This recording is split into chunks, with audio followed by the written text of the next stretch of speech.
Comme nous le savons tous, notre grand thème, c'est l'intention de bâtir. C'est le thème avec lequel nous allons évoluer l'année prochaine. Et le sous-thème que je nous propose ce matin, c'est réveiller les bâtisseurs. Alléluia. Amen. Réveiller les bâtisseurs. Sans faire trop de commentaires, nous allons ouvrir nos Bibles. Nous allons lire 3 portions d'écriture. La première, elle est dans Genèse, le chapitre 28. Nous lirons du 10e au 13e verset. Ce qui est écrit ensuite, nous sauterons pour lire du 16e au 20e verset. Genèse 28, 10 à 13. Il est écrit: Jacob partit de Beersheba et s'en alla à Charan. Il arriva dans un lieu où il passa la nuit, car le soleil était couché. Il prit une pierre dont il fit son chevet et il se coucha dans ce lieu-là. Il eut un songe. Et voici qu'une échelle était appuyée sur la terre et son sommet touché au ciel. Voici les anges de Dieu montaient et descendaient par cette échelle. Et voici l'Éternel se tenait au-dessus d'elle et il dit: Je suis l'Éternel, le Dieu d'Abraham ton père et le Dieu d'Isaac. La terre sur laquelle tu es couché, je la donnerai à toi et à ta postérité. Verset 16. Jacob s'éveilla de son sommeil et il dit: Certainement l'Éternel est en ce lieu, et moi je ne le savais pas. Il eut peur et dit: Que ce lieu est redoutable. C'est ici la maison de Dieu. C'est ici la porte des cieux. Et Jacob se leva de bon matin. Il prit la pierre dont il avait fait son chevet, il la dressa pour monument, il versa de l'huile sur son sommet, il donna à ce lieu le nom de Béthel, mais la ville s'appelait auparavant Luz. Jacob fit un feu en disant: Si Dieu est avec moi et me garde pendant ce voyage que je fais, s'il me donne du pain à manger, des habits pour me vêtir, et si je retourne en paix à la maison de mon père, alors l'Éternel sera mon Dieu. Amen. Cette pierre que j'ai dressée pour monument sera la maison de Dieu. Et je te donnerai la dîme de tout ce que tu me donneras. Nous allons lire encore une portion d'écriture. Donc Agé le chapitre 1er. Verset 14. Est-ce que quelqu'un peut m'aider à dire réveiller les bâtisseurs? Les lots de Ebola daté, s'il vous plaît. Réveiller les bâtisseurs. Alléluia. Avant d'aller plus loin, j'aimerais définir le réveil dans mon entendement. Ce n'est pas une définition que j'ai tirée du dictionnaire, mais c'est une inspiration qui m'est venue pendant que le Seigneur était en train de me communiquer ce message. Le réveil, c'est le fait de sortir du sommeil. Le réveil, c'est le fait de sortir de l'état d'inertie ou d'inaction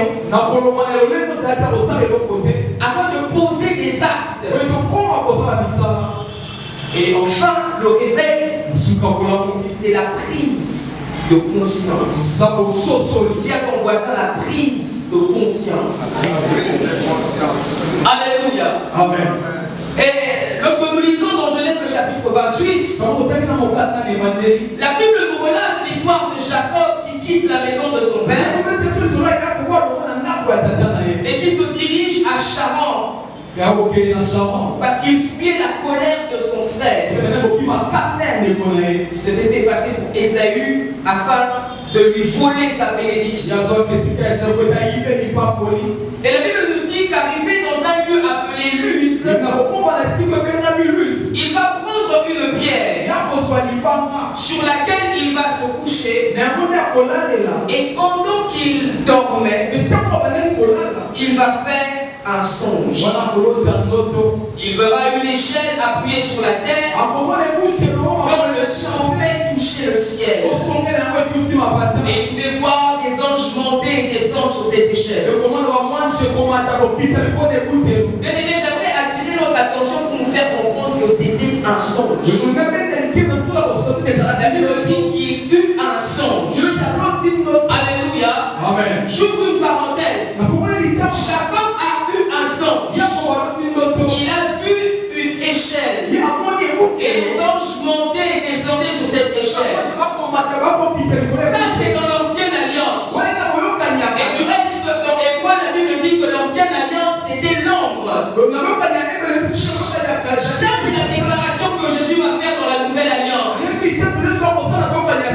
Dans Jean le chapitre 1er, verset 51, il dit désormais, vous verrez le ciel ouvert et les anges monter et descendre sur le Fils de l'homme. Si dans l'ancienne alliance, celle que Jacob avait vue, il avait vu en songe, je peux dire à une personne que ce que les autres ont rêvé, toi tu le verras de tes propres yeux. Je ne sais pas si je suis en train de parler à quelqu'un. L'Ancien Testament c'est l'ombre et le Nouveau Testament c'est la réalité. Jésus dit vous verrez désormais. Alléluia. Le rêve que ton père n'a pas pu concrétiser, j'aimerais te dire que tu vas le réaliser. Le rêve que ta mère n'a pas pu concrétiser, j'aimerais te dire que toi tu vas le réaliser. Alléluia. C'est que nos pères ont vu ensemble. Désormais nous les verrons de nos propres yeux. Non seulement tu les verras, mais tes mains vont les palper. Alléluia. Alléluia. J'aime ce qu'il va faire à son réveil. Il se rend compte que le lieu sur lequel il était un lieu redoutable. Parce que l'Éternel était là. Il prend conscience de la présence de Dieu. Je vous ai dit dans une des définitions du réveil que le réveil c'est la prise de conscience. Alléluia. Alors quand il se réveille, étant conscient que Dieu était là, il va prendre la pierre sur laquelle il s'était couché. Il va la dresser pour monument en versant de l'huile au sommet. J'aime la déclaration qu'il faut verser dans le. Il dit ceci. Cette pierre que j'ai dressée pour monument sera la maison de Dieu. Alléluia. Et dit je te donnerai la dîme de tout ce que tu me donneras. Écoutez, le Saint-Esprit m'a fait comprendre que Jacob avait l'intention de bâtir une maison pour Dieu avant David. Alléluia. Jacob avait l'intention de bâtir une maison pour Dieu avant David. Et cette intention ne s'est manifestée qu'à son réveil. Cette intention ne s'est manifestée que lorsqu'il a pris conscience de la présence de Dieu. Alléluia. Et ce que j'aime, c'est qu'il a exprimé cette intention en posant un acte extraordinaire. Il va verser de l'huile sur la pierre dont il s'était servi pour faire son roussin. Alléluia. Écoutez bien dans le Seigneur. Lorsque Jacob quitte la maison de son père, il s'en va à la va-vite. Craignant que son frère ne lui fasse du mal. Parce que vous lisez les Écritures, vous vous rendez compte d'une chose, c'est qu'il n'est même pas parti avec de l'argent. Il a quitté la maison de son père avec un bâton et une fiole d'huile. Mais quand Jacob prend conscience que le lieu sur lequel je me tiens, ce n'est pas la lieu ordinaire, il va épuiser la seule ressource qu'il avait. Alléluia. Alléluia. Donc pour dire, bien aimé dans le Seigneur, que celui qui a fait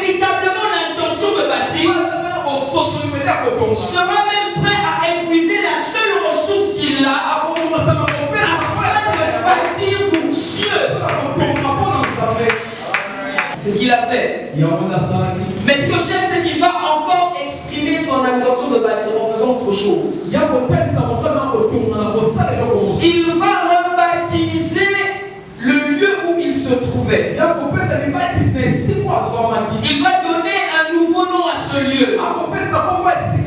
Ce lieu s'appelait Luz. Et Luz veut dire amandier. Et certains théologiens déduisent que c'était en fait une contrée où on cultivait les amandiers.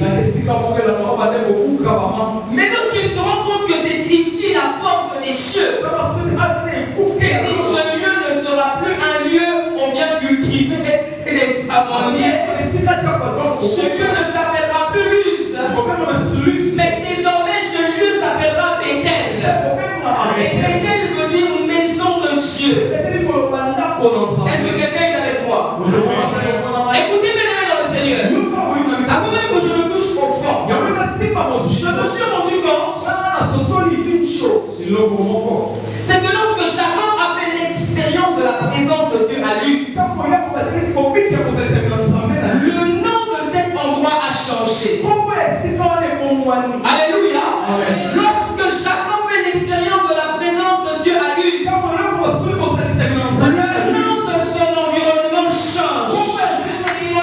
Mais lorsque Jacob fait l'expérience de la présence de Dieu à Péniel, ce n'est pas son environnement qui change de nom. Ce n'est pas l'endroit où il était qui change de nom, mais c'est son nom. Ah, my God. Est-ce que quelqu'un est avec moi? Alors, est-ce que quelqu'un est avec moi? Bien aimé, celui qui fait l'expérience de la présence de Dieu, Dieu sera en train de changer son environnement. Mais Dieu ne va pas seulement se limiter à changer son environnement, mais Dieu va aussi changer son identité. Dieu va changer son statut. À Luz, le nom de l'endroit où se trouvait Jacob a changé. Mais à Péniel, c'est le nom de Jacob qui change. C'est le statut de Jacob qui change. C'est pourquoi je décrète et je déclare, à cause de la présence de Dieu qui est en ce lieu, que ton environnement change, que ton statut change. Si hier on t'appelait chômeur, je prie en 2023 qu'on t'appelle employeur. Si hier on t'appelait stérile, je prie qu'en 2023 qu'on t'appelle papa ça. Je ne sais pas si je suis en train de parler à quelqu'un. Si hier on t'appelait réfère, je prie qu'en 2023 qu'on t'appelle réalisateur et embauché. L'éternel change ton statut.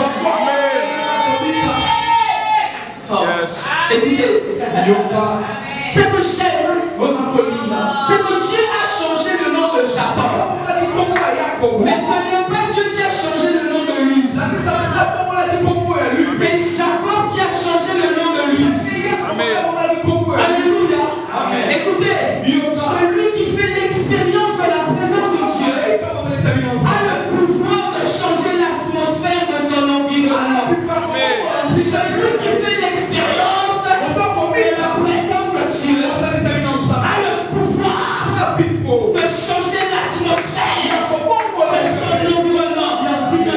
Lorsque vous lisez dans les psaumes 84, verset 7, la Bible dit, lorsqu'il traverse la vallée de Baca, la Bible ne dit pas que il, Dieu, ce n'est pas il au singulier, mais la Bible dit il, au pluriel, c'est-à-dire ceux qui traversent, il la transforme en un lieu plein de souches. Alléluia.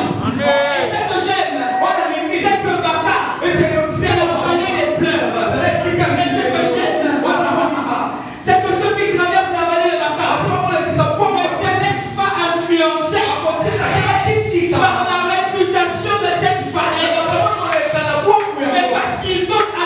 Dieu, ils ont le pouvoir d'influencer leur environnement.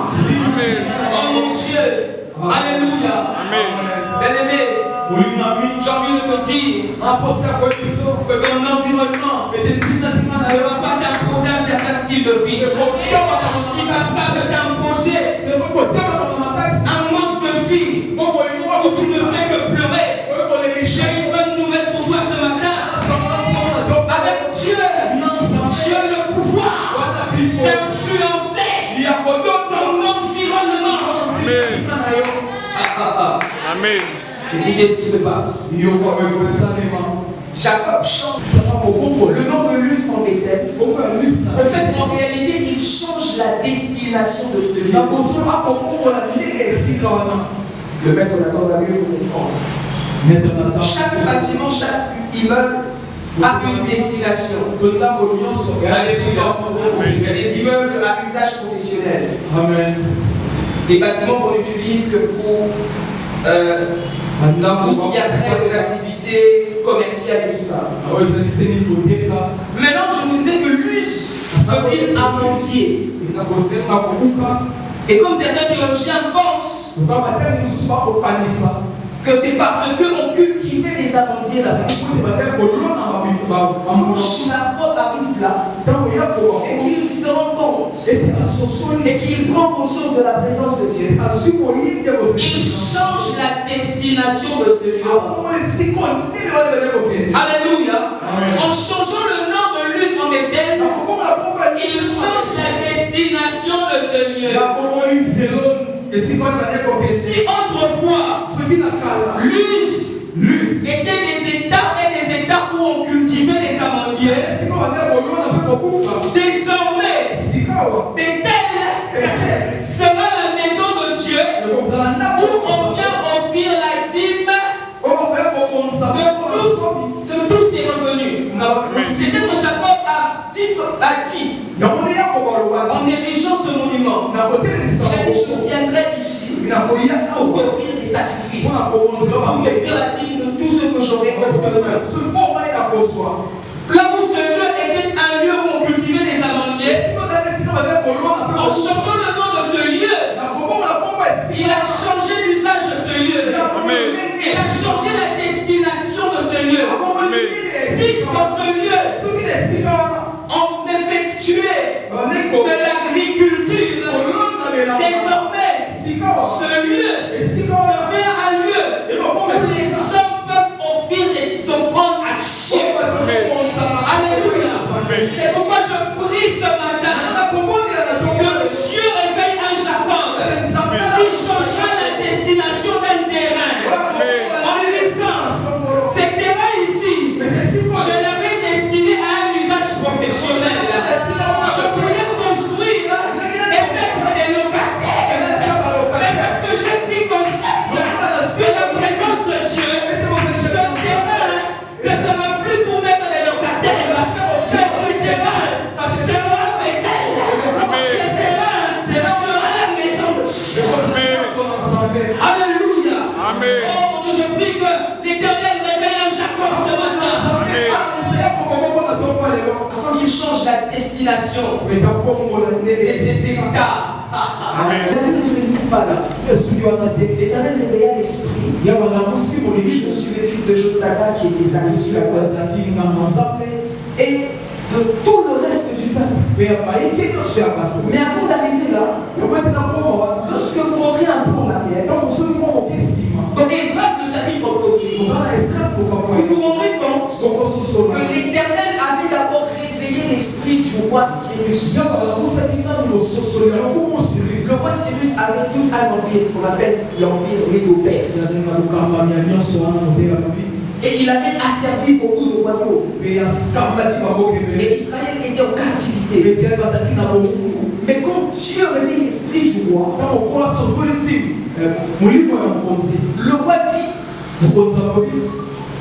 aux Israélites que l'Éternel a besoin des hommes et des femmes issus de votre pays, dans notre royaume, qui iront rebâtir son temple, sa maison, à Jérusalem. Et il va prendre une ordonnance. C'est comme ça que Zorobabel est devenu gouverneur.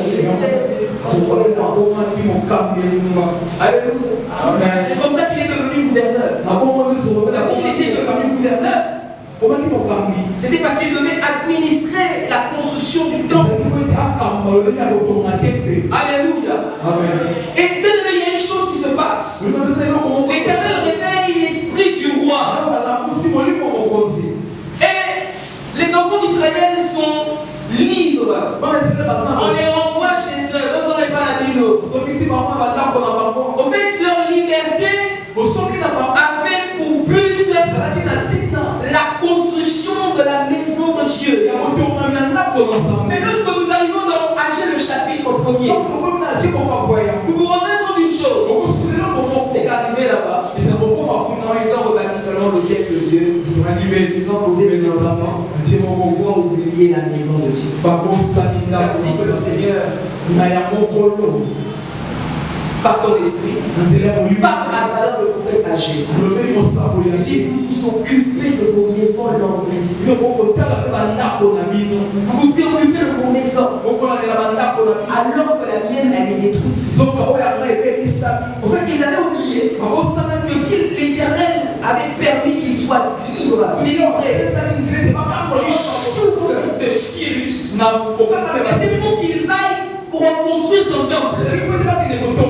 Et puis encore papa, quand je lis ma Bible, c'est qu'avant même de les envoyer, le roi va faire un appel de fonds. Il fait un appel de fonds. Ils vont investir de leur or, de leur argent, de ce qu'ils possèdent. Et les services de même les voisins vont commencer à donner des objets d'argent, de l'or, du bétail, des choses précieuses.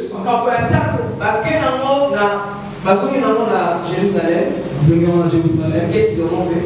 Ils ont commencé à reconstruire leur maison. Ils ont abandonné la maison de Dieu. Alléluia. Ils ont abandonné la maison de Dieu. Ils ont priorisé leur maison. Ils ont oublié. Ils ont perdu de vue la raison principale pour laquelle le Seigneur les avait sortis de la captivité. Et le Seigneur, voyant qu'il n'avait plus l'intention de reconstruire sa maison, il va faire une chose. Il va réveiller leurs esprits. En fait, cette chose que je dis à quelqu'un, j'ai beaucoup aimé comment le Saint-Esprit me l'a fait comprendre. C'est que le réveil est la méthode que Dieu utilise lorsque les hommes cessent d'être intentionnels. Lorsque les hommes cessent d'être intentionnels. C'est-à-dire au départ, ils étaient motivés. Nous sommes à Jérusalem.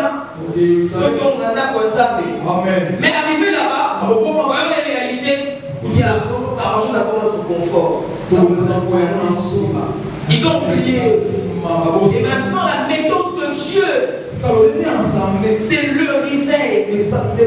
Quand il n'y a plus d'intention, bien aimé, quand il n'y a plus de désir, quand on perd de vue ce qui est prioritaire, c'est là que le réveil intervient. Alléluia. C'est là que le réveil intervient. J'aime la précision. Il réveillait l'esprit de Zorobabel, qui était gouverneur. Le gouverneur, c'est une autorité politique et administrative. L'Éternel ne s'arrête pas là. Il va réveiller l'esprit de Josué qui était sacrificateur. Le sacrificateur est une autorité spirituelle ou religieuse. Mais l'Éternel ne s'arrête pas là. Et la Bible dit, et il réveilla l'esprit du reste du peuple. Il réveilla l'esprit du reste du peuple. Ceci m'a permis de comprendre ceci. Que dans la pensée de Dieu, chacun de nous, quelle que soit sa position, position, quelle que soit sa position dans la société, chacun de nous a un rôle à jouer dans l'intention de bâtir. Que ce soit le gouverneur, que ce soit le sacrificateur, ou que ce soit quelqu'un parmi le peuple. Chacun de nous a un rôle à jouer dans l'intention de bâtir. Commence à bâtir sur le rang. Bâtir sur le rang. Arrête de t'inquiéter. Arrête de t'inquiéter. Et tes apaisements. Parce que l'Éternel sera en train de réveiller les esprits des rois, les esprits des souverains, les esprits des hommes qui ont une influence. Car le cœur du roi, c'est comme un torrent. On l'apporte devant le Seigneur. Il a crié où il veut. Alléluia. Arrêtez de vous inquiéter. Mais le fait que les hommes politiques, que les personnes administratives soient impliquées, ne veut pas dire que nous sommes exclus. Ça veut dire que donc nous on peut rester tranquille, on va juste collecter de l'argent, après on va bâtir. Non. Vous imaginez un peu? Moi ça me choque parce que l'Éternel pouvait tellement mettre la pression au roi Cyrus. Le roi Cyrus était un roi qui avait une hégémonie, une très grande autorité. Il avait conquéri des royaumes. Alléluia. Amen. Mais le roi Cyrus fait la fête des femmes. Le chef des enfants d'Israël.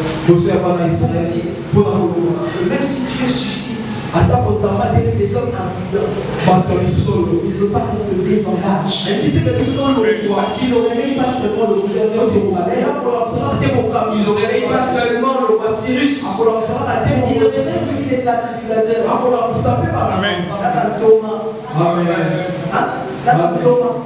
Pas seulement Abdoma, mais aussi le peuple. Alléluia. Amen. Alléluia. Amen. Oh, oui, bien aimé, je sais ce que je suis en train de dire. Et je crois de tout mon cœur que Dieu va prendre les Zorobabel parmi nous. Et il va les établir gouverneurs. Si Zorobabel était devenu gouverneur, il devait reconstruire les temples. Et Dieu, voyant ton intention de bâtir, il va assurément t'élever. Parce qu'il sait qu'à travers toi, sa maison sera bâtie. Si tu n'as pas cette intention, c'est comme ça qu'il ira t'enrager. Vous cherchez de l'argent.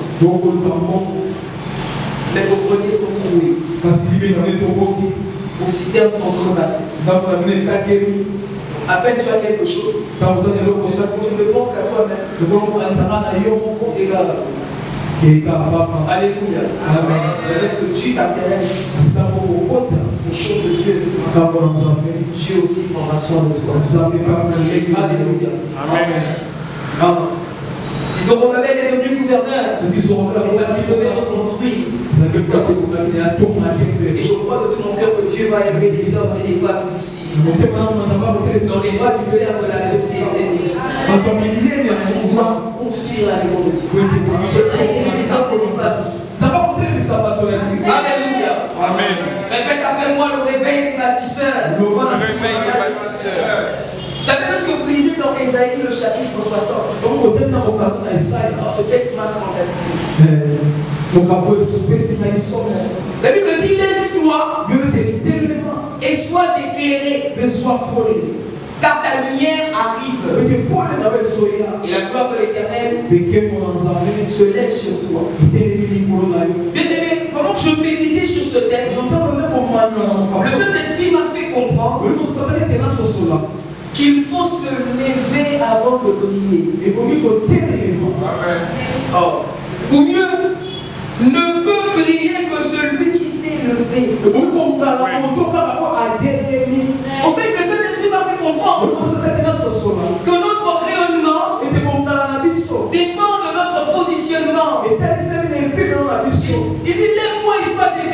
bien-aimé, quand ta lumière arrive, c'est-à-dire que ton rayonnement arrive, c'est-à-dire que ta lumière arrive lorsque tu es debout, pas lorsque tu es couché. Alléluia. Bien-aimé, la lumière de Dieu n'arrive sur celui qui s'est levé, pas sur celui qui s'est couché.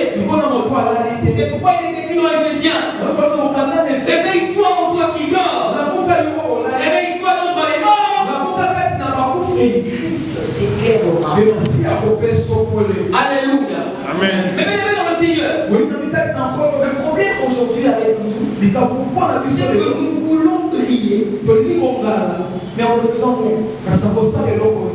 Nous voulons briller, nous voulons réussir, mais tout en étant couché. Bien aimé, ta lumière ne viendra pas quand tu es couché. Ta gloire ne viendra pas quand tu seras couché. Ton rayonnement se manifestera lorsque tu seras debout. Alléluia.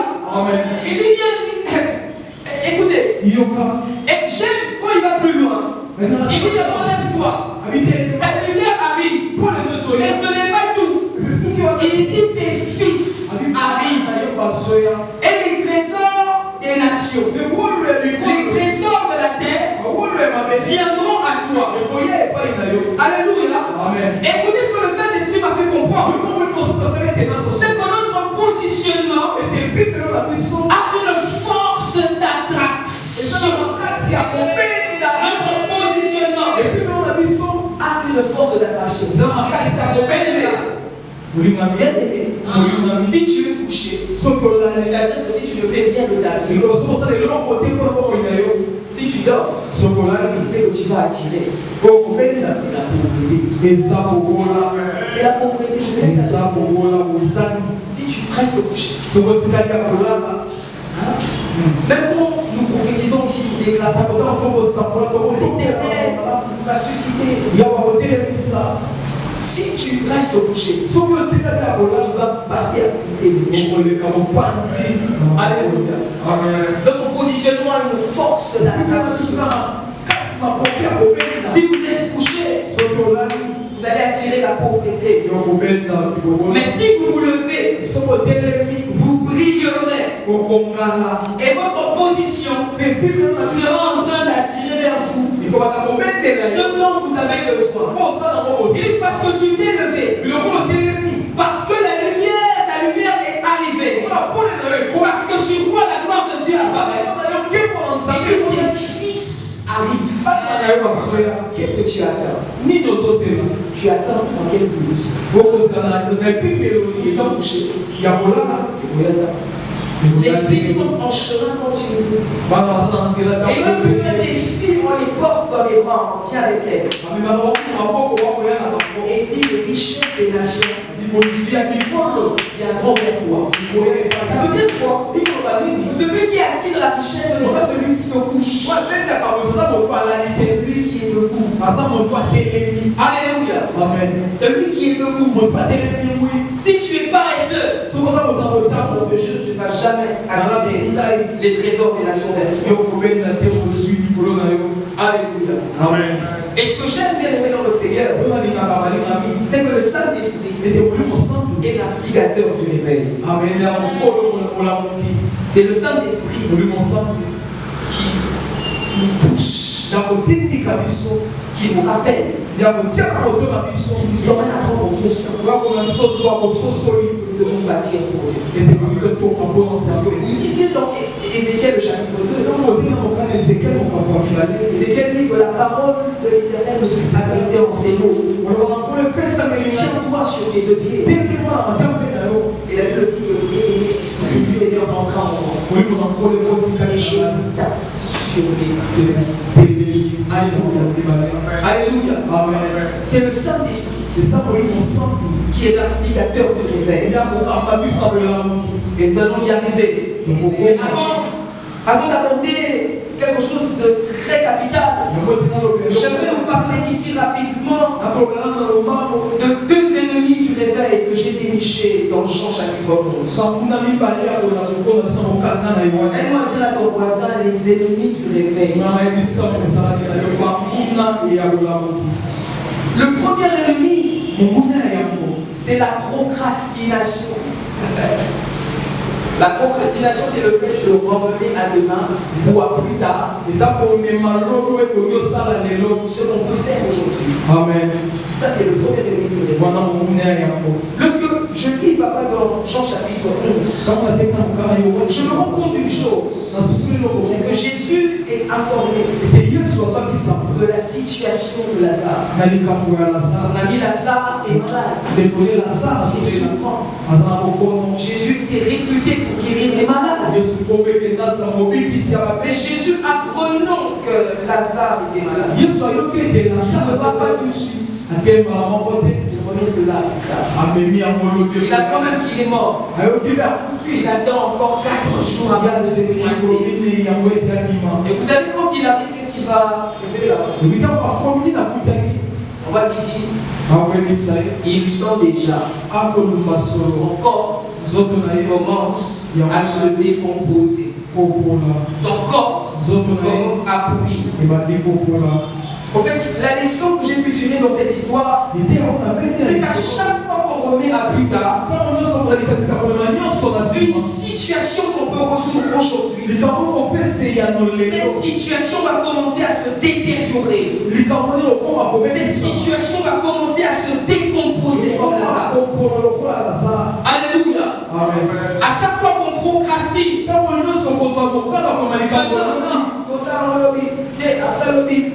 plus tu repousses, la situation est en train de se détériorer.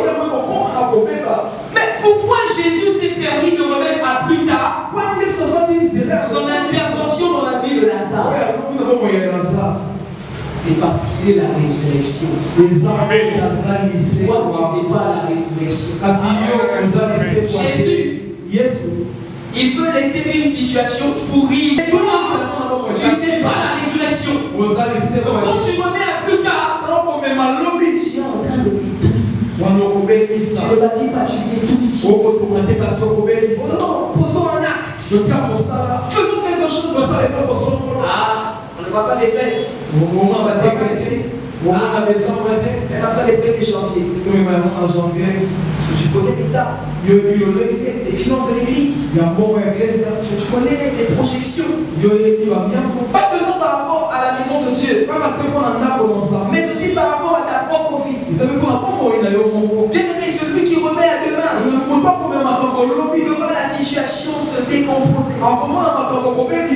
Jésus a procrastiné. Il a dit, je sais qu'il est malade. Akoufa, on sait plus ça. Parce qu'il est la résurrection. Plus tu repousses, down. Alléluia. Voilà le premier ennemi du réveil des bâtisseurs. Le deuxième ennemi, j'aimerais que tu m'aides à dire à ton voisin le manque de volonté.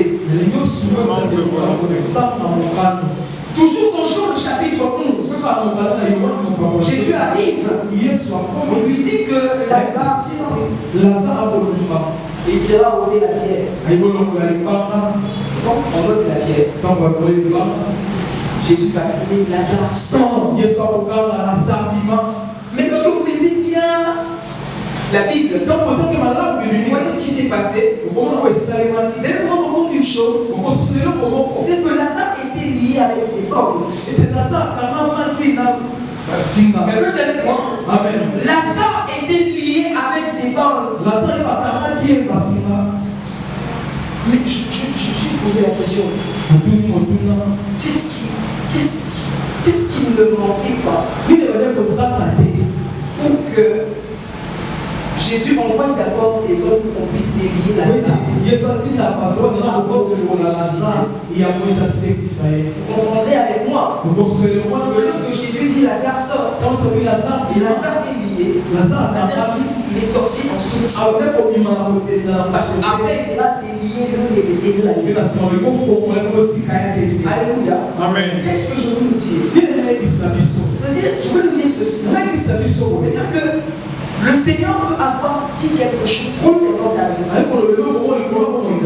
Mais si toi volonté de sortir de Amen. Amen. Amen. Alléluia. Amen. Il fallait qu'il manifeste son désir de sortir de cette situation. Lazare sort. Au son de la voix de Jésus, Lazare revient déjà à la vie. Mais il se rend compte que je suis lié. Alléluia. Amen. Mais Jésus n'envoie personne à l'intérieur. C'est tout simple, non? Ok, les couleurs. Non, Jésus voulait qu'il manifeste lui-même cette volonté de sortir de sa situation. Écoute, même pour ton miracle, tu as une part de responsabilité. Même pour ton miracle, tu as une part de responsabilité. Jean chapitre 5, Jésus rencontre le paralytique de Bethesda. Quel était le premier discours? Veux-tu être guéri? Attends, Seigneur. Ça fait 38 ans que je suis là. 38 ans que je suis là. Tu peux me poser cette question. Alléluia. Amen. Mais si tu n'as pas comme on l'avait enseigné en semaine, il faut l'entrer fort, tu ne vas rien faire. Tu dois avoir ce désir ardent de sortir de cette situation, de changer les choses. Et Jésus lui dira lève-toi. Il est marre. Il dit lève-toi. Il se tend debout. Mais il dit prends ton lit avant de marcher.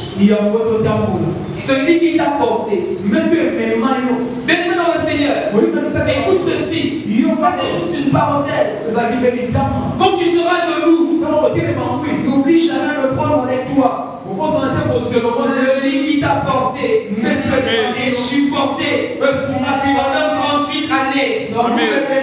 Pendant 38 années de maladie, alors que les hommes t'avaient rejeté, alors que tu n'avais personne. Quand tu seras debout, n'oublie jamais celui qui t'a porté et qui t'a supporté. Il voulait se lever, à qui on va la mort, oh, on va bien changer. Amen. Lorsque Dieu permet que tu te lèves, que tu émerges, n'oublie jamais des personnes qui étaient là. Tu galérais. Ces personnes qui étaient là, qui t'ont supporté. Alors que les gens te calomniaient. Alors que plusieurs t'avaient esselé. Alors que sa famille t'avait rejeté. N'oublie jamais le lit qui t'a porté. Il marche avec. Jeunes gens, ils n'ont jamais nos pas. Parole du Seigneur. Amen. Le temps nous est imparti, je vais faire un effort de chuter. Chaque fois que je lis Matthieu chapitre 17, un texte bouleverse. Regardez ce qui se passe. Jésus prend Pierre, Jacques et Jean. La matinée à Amen. Transfiguration. Souvenez-vous que notre thème c'est le réveil des bâtisseurs. Il y a quelque chose de glorieux qui va se passer. Jésus va connaître ce que la Bible appelle la transfiguration. Son visage va briller comme le soleil. Ses vêtements vont briller comme la lueur. Et lorsque Pierre voit cela, lorsque Pierre voit cette gloire, lorsqu'il se rend compte, lorsqu'il prend conscience, parce que nous avons dit que le réveil c'est la prise de conscience, lorsqu'il prend conscience que Jésus-Christ n'est pas un homme ordinaire, waouh, on reste ici. C'est là que je reste une tente, c'est-à-dire un tabernacle. Alléluia. Amen. Mais dans le Seigneur, lorsque Pierre s'est rendu compte que Jésus n'était pas un homme ordinaire, c'est à cet instant-là qu'il a eu l'intention de lui bâtir un tabernacle. C'était l'instant où il s'est rendu compte Amen. que Jésus est Seigneur. Et Yesu azapo. C'était l'instant où il a pris conscience de la divinité, de la magnificence, de la gloire de Christ, de l'intention de lui bâtir une demeure et monter dans son cœur. En fait, c'est que j'essaie de nous faire comprendre, c'est que notre manière de percevoir Christ détermine les genres d'intention qu'on aura à son égard. Notre manière de percevoir Christ. Qui est Jésus pour moi? Jésus était là, ils n'ont jamais manifesté l'intention de lui bâtir quoi que ce soit. Jésus même dira, et maintenant avant d'étaler à tous ces machins, le fils de l'homme, ça c'est là. Alléluia. Amen. Mais quand vient la gloire, il prend conscience, il se réveille de son sommeil, l'intention de bâtir montre son cœur. Waouh!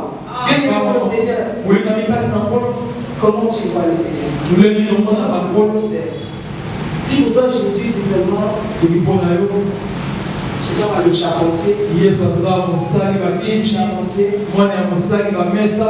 n'aura jamais l'intention de lui bâtir quoi que ce soit. Comment tu le perçois? Si Jésus ne représente pas grand chose à tes yeux, l'intention de lui bâtir une maison ne montera jamais dans ton cœur. Alléluia. Si Jésus-Christ ne représente pas à tes yeux, l'intention de lui bâtir ne montera même pas dans ton cœur. Mais bien aimé dans le Seigneur, j'ai beaucoup apprécié l'intention de Pierre. Mais à un certain niveau, Papa Freddy, je me suis rendu compte qu'il a exagéré. Je me suis rendu compte qu'il a dépassé les bornes. Je me suis rendu compte il avait bien commencé. Alléluia. Amen. Je dresserai une tente pour toi. Parce que Moïse et Élie ont fait leur apparition. Ils voulaient aussi ériger une tente pour Moïse. Un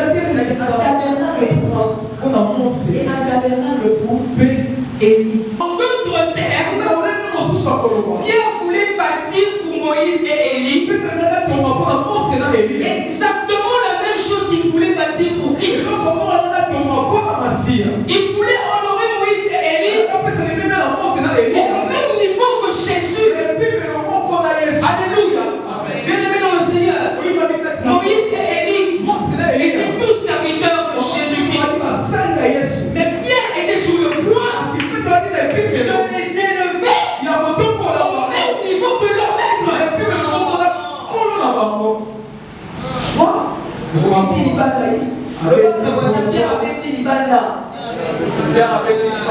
Il voulait placer Moïse et Élie sur le même piédestal que Christ. Aberration. Il voulait baiser Moïse et Élie avec la même balance avec laquelle il a baisé. Écoutez, bien aimé, nous ne devons pas offrir à Dieu ce que nous offrons aux hommes.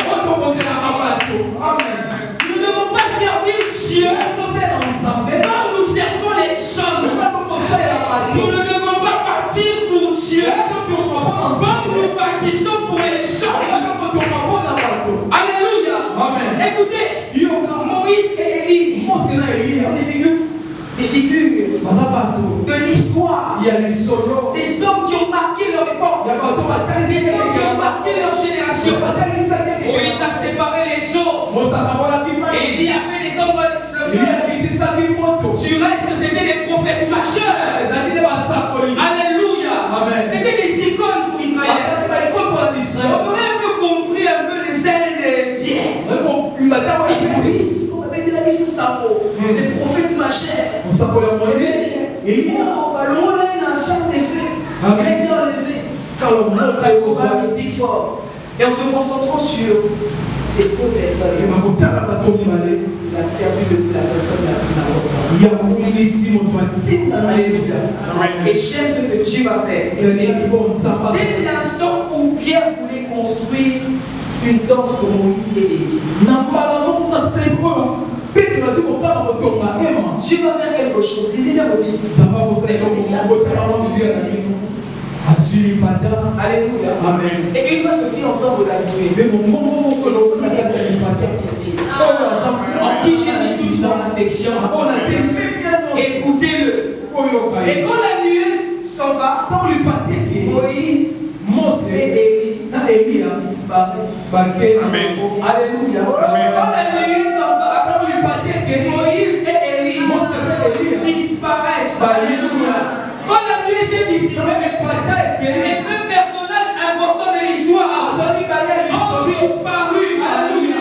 Écoutez, vous savez que Dieu est capable de faire disparaître certaines personnes et même certaines choses dans nos vies. Lorsqu'ils se rendent compte que ces personnes ou ces choses attirent notre attention à la même dimension que Christ. Alléluia. Amen. Il le dit que là où se trouve ton trésor, là sera ton cœur. Tu es d'accord, entends ici. Seigneur, je t'aime. Je suis prêt à tout pour toi. Je suis prêt à tout. Mais dans les œuvres, qu'est-ce que tu fais? Est-ce que nous pouvons appuyer nos têtes dans la